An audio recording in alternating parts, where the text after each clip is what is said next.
Ako urong dito, and I said I would stake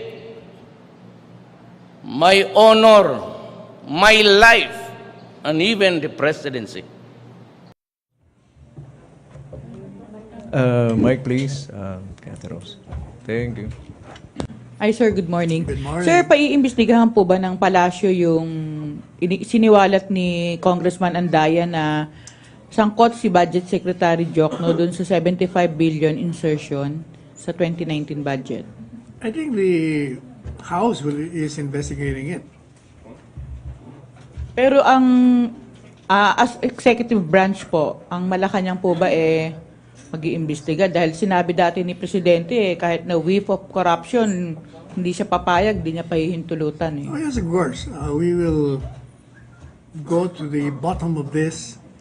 Secretary Jokno has denied any involvement in the allegation made by Congressman Andanar.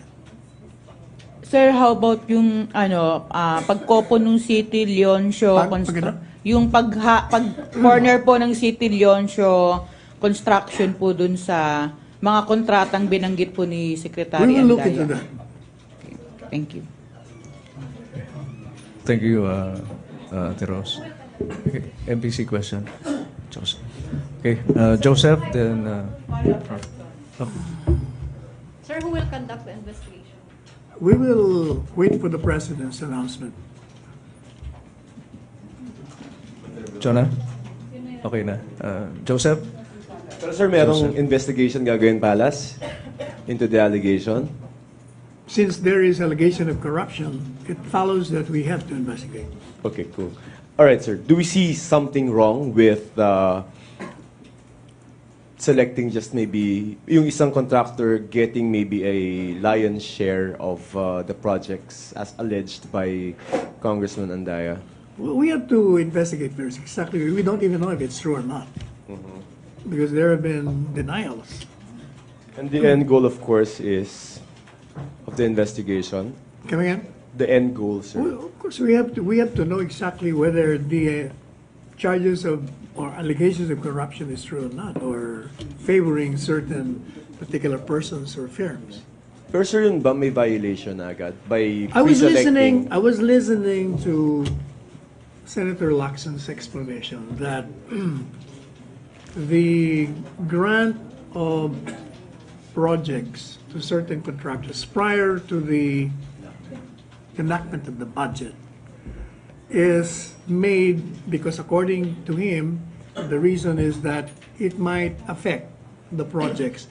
Because after the budget is approved, then you will have to go to process of bidding. So nagkakaroon ng delay. Kaya pinababayaan na lang daw nila yun. Yun ang explain, yun ang narinig ko kanina. And Palace side is you see nothing wrong with it. Kung the reason is because you want to prevent the delay in projects that requires attention or implementation for the benefit of the people, walang masama doon. Ang ayaw natin kung may corruption. Yun ang palaging, yun ang bottom line. But if it's pre-selected, obviously it didn't go through bidding. Ay, yun ang hindi ko alam yung portion na yan. Baka naman may bidding din. Okay. Doon sa allegation muna. Sa allegation pa rin. Yeah, Secretary, anong paliwanag na makakaapis sa paniniwala ng publiko na posibleng alam ito at may approval ito ng Pangulo, itong pag-iikot ng budget nila sa Kongreso? Well, the position of the President ever since has been known to all of us. He will not interfere in any branch of the government, nor even in the departments of the executive. But he will make people in those departments accountable when there is corruption being done, undertaken by any of the departments. So that's very clear. He has not interfered and will not. He will only come in when there is corruption. Sa tingin ninyo, kahit sa Secretary Jokno, kung sakasakali at talagang sapagkat yung sinasabing contractor ay nakasaad mismo doon sa National Expenditure Program, ibig sabihin ko si Secretary Jokno may maling ginawa, hindi sasantuhin ito ng Pangulo. Secretary Jokno has already denied any involvement or any link. But let me repeat what we have said repeatedly. This president is no respecter of friendship, of alliances, of party affiliations, of friendship. His principle is you follow the law, you violate it, you will counter it. You engage in corruption, and you will be fired. No sacred cows. No sacred cows in this government. As he has already shown repeatedly too, many times over. Thank you. Okay, thank you, Henry. Ma'am. Tina, Christine, Nestor, and still on the allegation. Tina, Christine, Nestor, and other matters. Sir, good morning. Pwede mo paki-clarify kung how will the executive investigate the alleged allocation of multi-billion pesos sa budget when we are in the process of approving the budget? And is this not interference? Kasi papaimbestigahan nyo yung issue of multi-billion projects going to one. Because on the part of the executive, it wants to know whether or not there has been illegal insertions in the budget. On the part of the House, they will investigate whether or not these insertions made are really illegal. Because I've been told, as explained by Congressman Maricar Zamora, that the pork barrel, which is declared unconstitutional by the Supreme Court, refers to lump sum that has been approved without any specific areas where this money will go. But this particular budget being referred to are line budgets, meaning to say that the line agencies were the ones who pinpointed the projects. And so when it is approved, we know exactly where it will go. That is the explanation.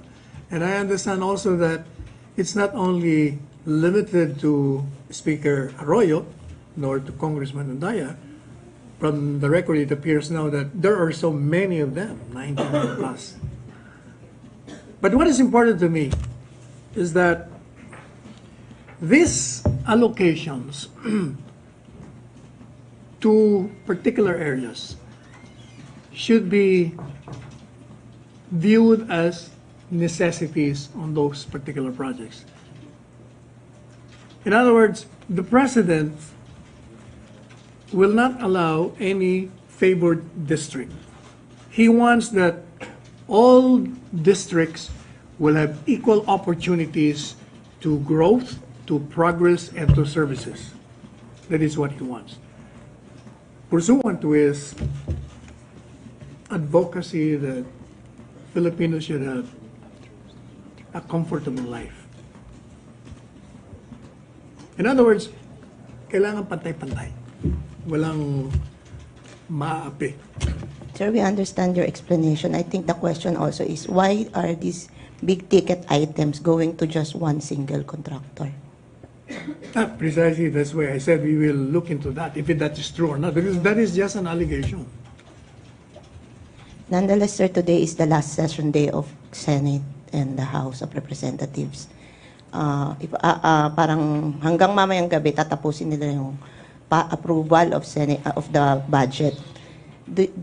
Is there a need for the President to call for a special session to avoid the reenactment of the 2019 budget? Well, I will ask the President when I see him today. Also, are there truth to reports that the executive is recommending the inclusion of a provision in the budget to impose a parang exemption dun sa election ban on the disbursements of certain funds? I do not know that. I just learned from you. I will inquire. Sir, as a lawyer, ano po bang nung election ban and the use of funds? Kasi I think by before third quarter, start na ng campaign season. Well, there are specific provisions of prohibition of using government money within a particular period of time. Certainly, we will observe that. Anybody who violates that will have to be prosecuted. Sir, can a provision under a national budget, like such as the 2019 budget, supersede what is in the Omnibus Election Code regarding election ban? It cannot violate that law. Thank you, sir. Thank you, Tina. Christine, then after Christine, Nestor, and ma'am. Okay. Sir. Sir, as you pointed out today, you said the President wanted an equitable allocation Yeah. of funds in the budget. And in your statement yesterday, you also said you're leaving it up, the palace is leaving it up to Congress to make the necessary amendments. And, Revisions. yes. So, does the palace want an overhaul of the budget right now? A what? An overhaul of the budget right now? Because you as it stands, based on Majority Leader's Andaya's report yesterday, he said na parang, di ba he pointed out the districts that got yung mga bigger allocation on infrastructure funding. So, does it mean that we have to overhaul the budget as it stands right now? I will repeat what I said earlier. It is the duty of Congress to scrutinize the budget that it follows the law on budget. So it's their call. They can do whatever they want to do with the budget, provided it's within the constitutional restrictions. Pero as it stands right now, parang hindi equitable, sir, yung allocation eh. That's the claim. We really don't know that. Allegations have been throwing left and right.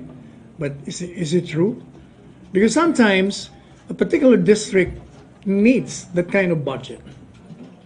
Perhaps that particular area has been asking for funds and never was given, while others are favored during the past administrations. We don't know exactly. We have to probe deeper.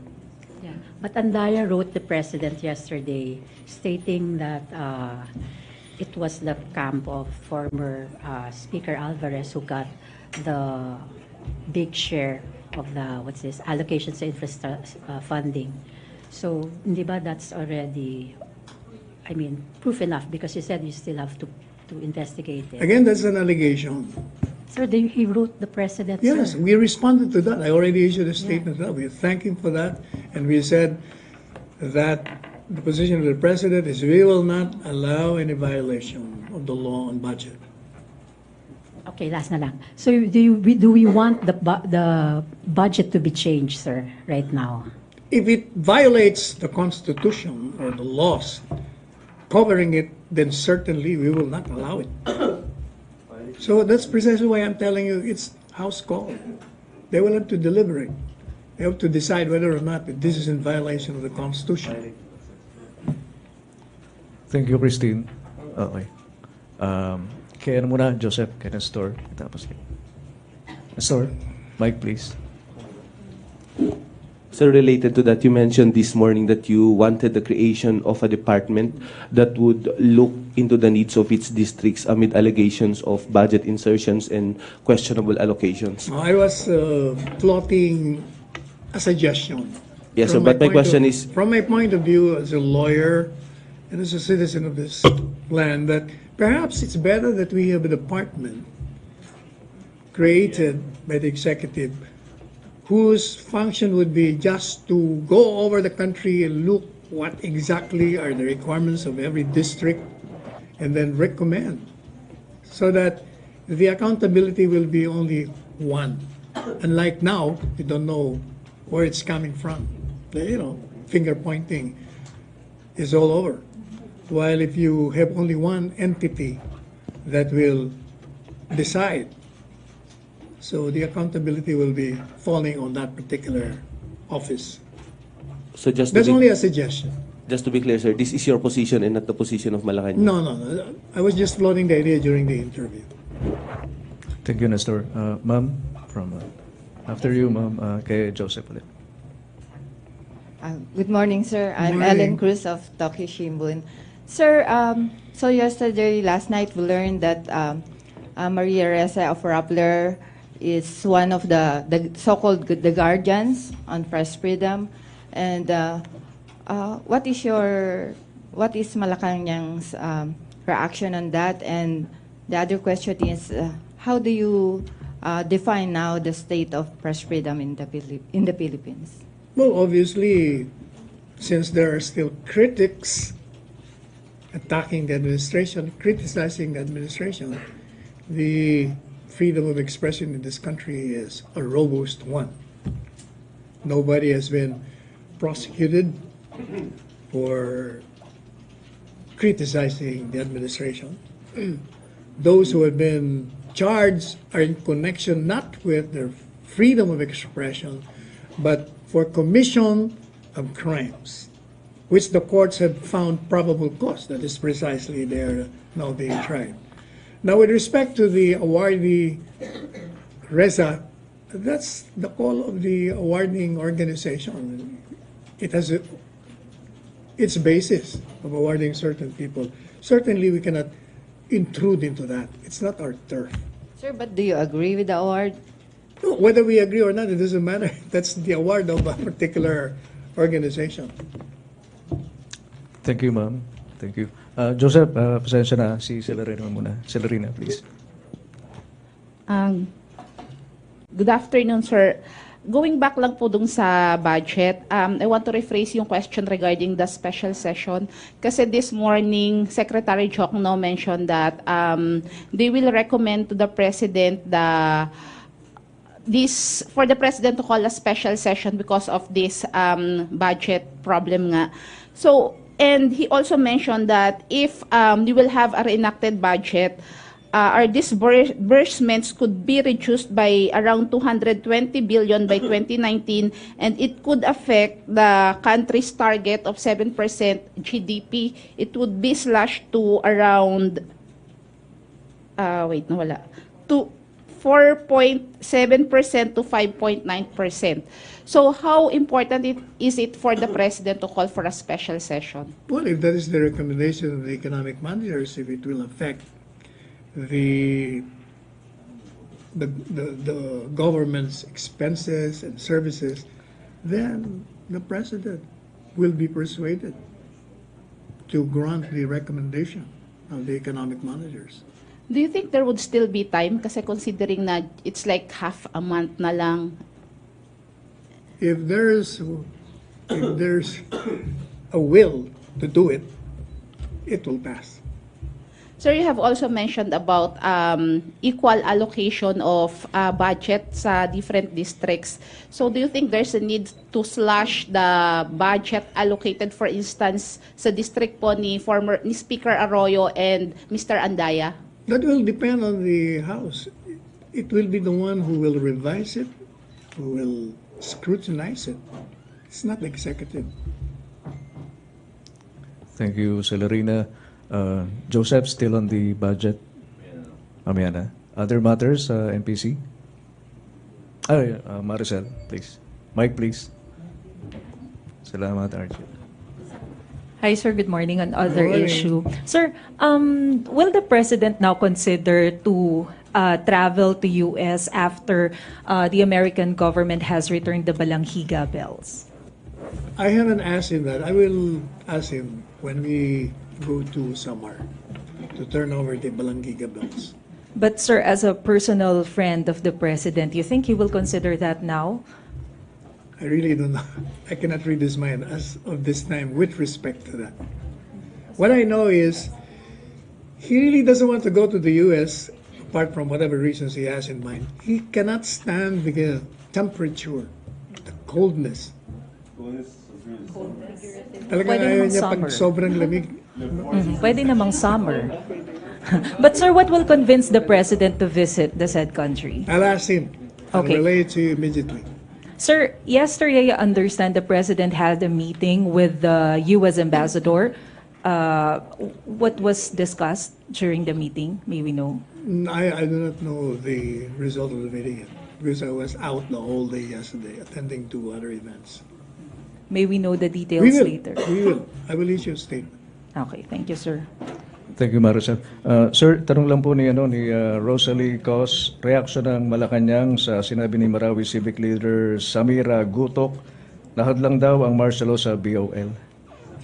Hadlang daw po ang martial law sa BOL. Bangsamoro Organic Law.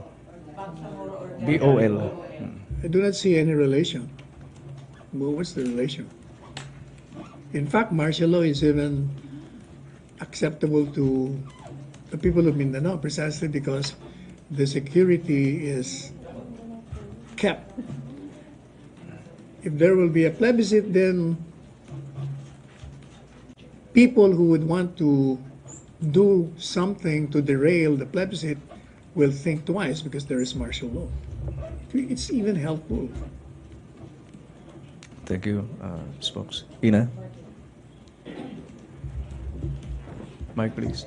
Budget. Sir, still just a bit of clarification on your previous responses. You've been saying that you want an equitable allocation for the budget in the budget, and yet when asked if you want this the budget changed amid yung allegations of significantly bigger budgets given to some provinces, you say that it's up to Congress. So how will you make sure that the budget is equally allocated to the different provinces? I think the members of Congress will know which particular district has the necessity, the requirement of that particular budget during deliberations that will come out. Because when you say equitable distribution, it doesn't mean equal. It means only that there is a necessity to allocate certain budget to a particular province. Like, for instance, one province is asking for a project on the roads, and another one is asking for a building of a bridge that has been damaged, which is giving access to all. Between the two, you will be giving the allocation to the one who needs the bridge, construction of a bridge, rather than the road. Kasi pwede pa naman daanan yung road, pero yung bridge, paano mo may lilipat ng lahat ng mga tao, pati mga commodities. So, depende. So, when you say equitable, kasama na dun yung necessity. Okay. So, this will not cover this will not be resolved doon sa investigation na gagawin ninyo na sinasabi mo about? The investigation will only cover kung totoo yung allegation na mayroong isang contractor lang na nakabag ng 30 projects. Yung mga allegation of corruption. Kasi puro allegation lang yun. Hindi pa natin alam exactly kung totoo o hindi. Okay. Thank you. Joseph. Sir, yung proposal nyo sounds like the function of the DBM already. Hindi rin eh. Why? Kasi hindi ba sa DBM nag-aantay lang sila ng mga pagpasok ng mga items. Like sinasabi nga ni Secretary Joke, galing yan sa line agencies. In other words, maraming agencies involved. Samantalang yung iniisip kong departamento, isa lang sila nga magde-decide. Isa lang eh. Na mag-allocate and everything? Oo, kasi sila ang pupunta sa mga distrito. Alamin nila ano bang mas kailangan dito. Tatanungin nila yung mga nandun. They will see it personally kung ano. So they will be recommending, itong kailangan dito. Mas kailangan ba nila o mas kailangan ng kabila? So ganda yun, isa lang ang nagde-decide. Hindi pa ginagawa ng DBM yun, sir? Hindi, ang DBM nag-aantay lang eh. No. Oo, nag-aantay sila. Dapat i-validate yun sa budget cycle, right? Sige nga, tell me, how will Secretary Jokno validate kung kailangan ng distrito ito o hindi kailangan ng distrito? You mean is going to all this... You want parang mag-on the ground talaga yung DBM? Yeah, kailangan may departamento na yan. Okay. Tatanungin niya, sino magbabantay sa departamento yan? At least one, isa na lang ang pinpointed mong may responsibilidad. Di ba? Number two, meron namang COA nag-oversee. Less ang opportunity for corruption, for graft. Isa lang ang kausap mo eh. Sir, does the palace still trust si Secretary Jokno? Oh, definitely. Despite all these allegations? Mr. Jokno is known to be the Mr. No. Meaning, he's a man of integrity. So when he says he's not involved, I believe him. unless you show me as a lawyer competent evidence to the contrary. The presumption he is a man of competence and integrity. Thank you, Joseph. Henry, Christine, Mike, please. Thank you. Secretary, please enlighten us. Ang mag-identified at mag-rekomenda ba ng proyekto ay nasa sa ilalim ng trabaho ng mga mambabatas? Ang pagalan? Pag-identify ng mga infrastructure projects, ang magrekomenda, ito ho ba'y nasa ilalim ng trabaho ng mga mambabatas? It's supposed to be ang nagre-recommend nga yung mga line agencies. Now it's for them to scrutinize kung tama o hindi. So to scrutinize but not to recommend, especially yung mga pet projects. Correct. Sila nga, pero sila pa rin ang ultimate magde-decide. Kahit mo ni-recommend yan, kahit sino nag-recommend, pag nakita nilang mali, they can always revise. Pero hindi ho ba kaya meron ng municipal engineer, city engineer, provincial engineer, district engineer ng DPWH? That's their responsibility to know, to identify the Even if that infrastructure is the project. responsibility of these people in recommending, it's still the House that will have the ultimate authority to decide whether or not your recommendations are okay or not. That's their constitutional duty, and they cannot shirk from that duty. So, pwede nilang i-reject or talagang totally? Of course, as I said, they have the authority to revise, to amend, whatever. And the President also has the authority to veto whatever they approve. That's the check and balance. I'll pick up your words. To veto the budget. Pwede ba niyang i-veto na lang ito dahil dito sa mga anomalyang umano'y... If there is an anomaly and is validated, the President may use the veto power.